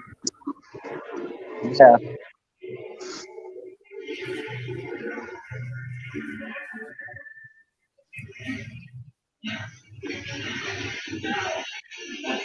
Jesus.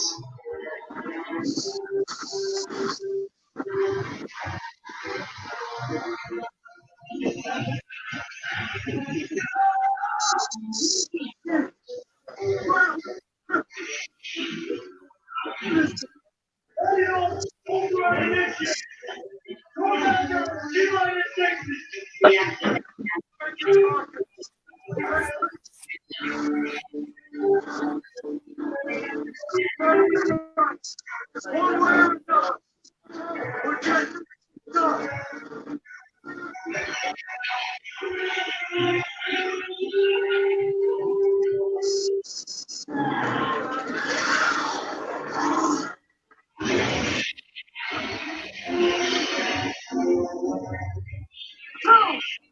Hold on.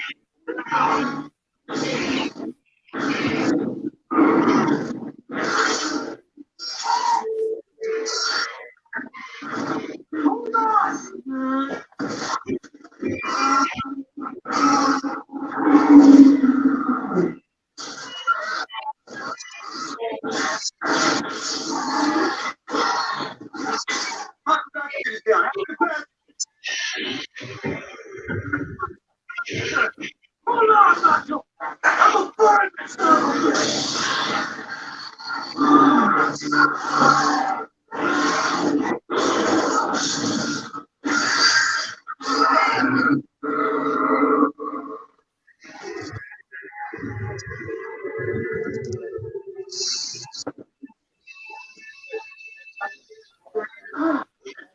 Look, the aliens look ripped out of Independence Day, kind of.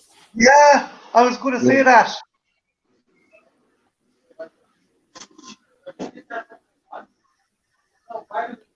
They didn't have to have the actual Jaeger actually entirely reach the aliens to close it, but I guess they really wanted to have the scene where where they go face to face with the what do you call it, the ass kicking or whatever. Mm-hmm.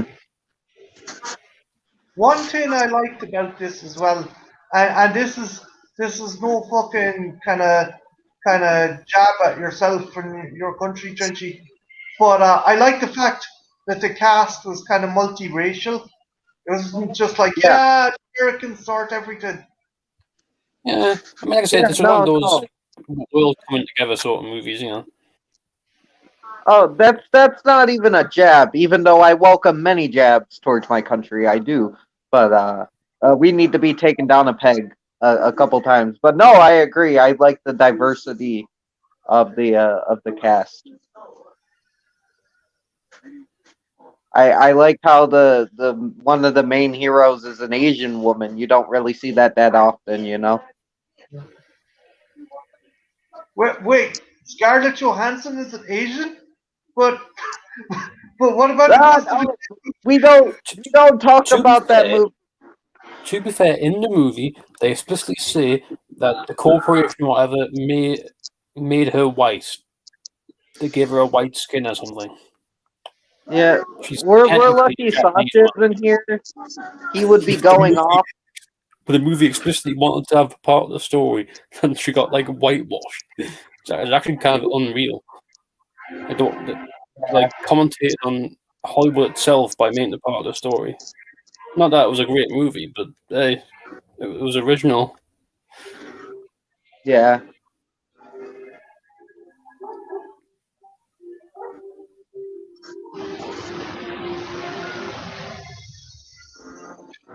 I got I was like seeing the ending again. It didn't. I don't think this movie in Thailand needed a sequel. I mean, Yeah, it kind of put a peg in that. I would have progressed. I would have left the kaiju, and I would have had something like Gundam Wing, where like some foreign country, some foreign nation, or like some group of people are using Jaegers to invade other countries, and it's just Jaeger wars. That'd be dope. yeah, we technically got an evil Jaeger in certain one.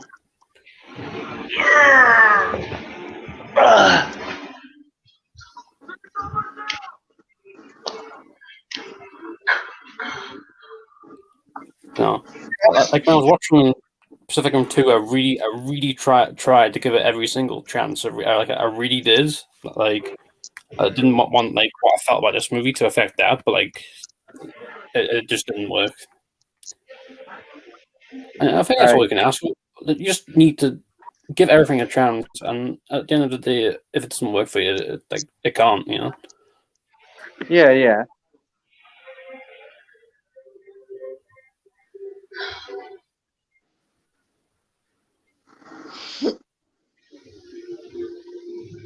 Are you guys going to stick around for the after credit scene? Depends how long the credit scene is. Like, I guess. I mean, technically, we'll see the credit scene at different times, so it's not really much point. But Okay. yeah, but just because it's time to talk over the credits, I guess. But yeah, I actually forgot how much I enjoyed this movie, like, because it's been ages since I seen it. Yeah, it was fun revisiting this for sure. Yeah, it's always fun to talk about a movie with people who barely have a interest in it or a recollection with it. It's like it's sometimes hard to remember that people aren't like clairvoyant and don't watch movies 20 times a year. Yeah. Yeah, it's like this is a movie that kind of slipped through the cracks for me. Like I liked it when it came out. I watched it a bunch of times when it came out, and then after that, it just kind of like disappeared. I kind of forgot about it. It came out just too early, like just a tiny bit too early. Like I don't know whether if Godzilla would have happened if not for this movie, but like I'd imagine if it came Yeah, after Godzilla, it would have I worked. Like, think legendary were influenced by this.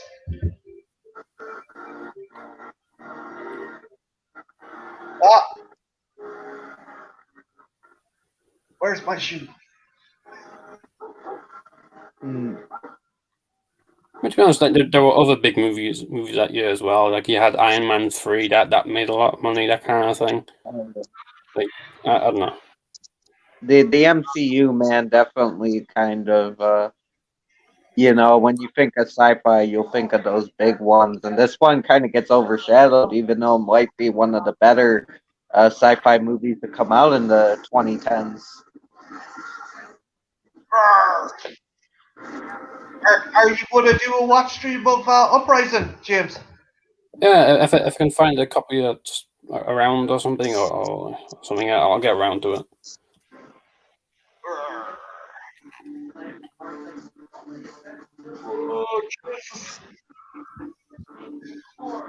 Yeah, that was fun.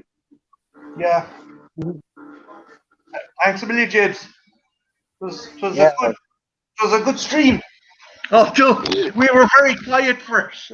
Yeah. Like, I mean, we had some conversations, but like it's maybe it's just that people talk more when it's a bad movie.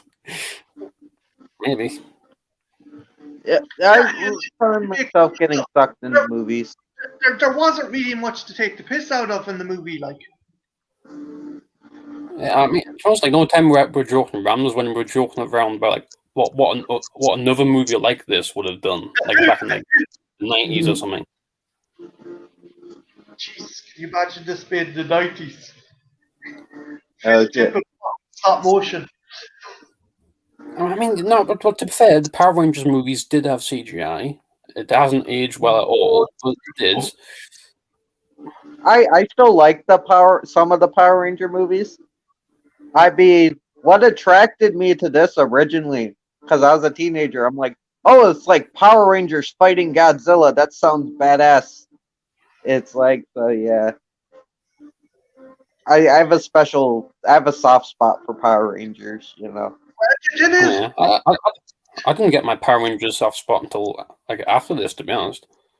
The thing is, Power Rangers was influenced by Super Sentai series. Hell, they took segments from Super Sentai and based Power Rangers around those segments.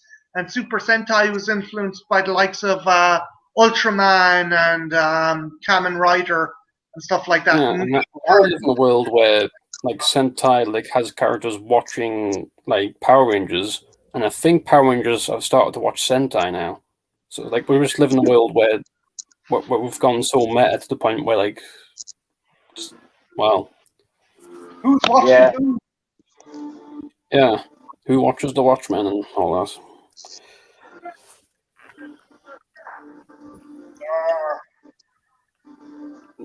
Are we staying for the entire credits?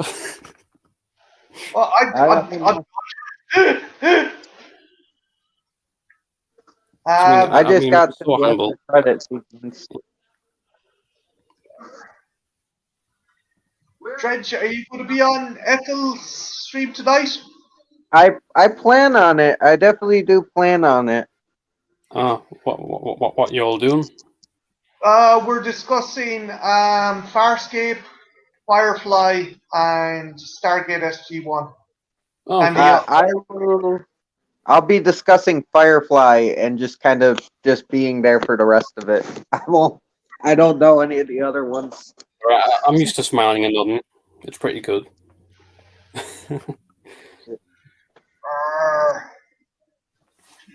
Oh God! Oh, that was fun. That was fun. Where I go to bail and make myself a cup of cha. But James, thanks a million for inviting me.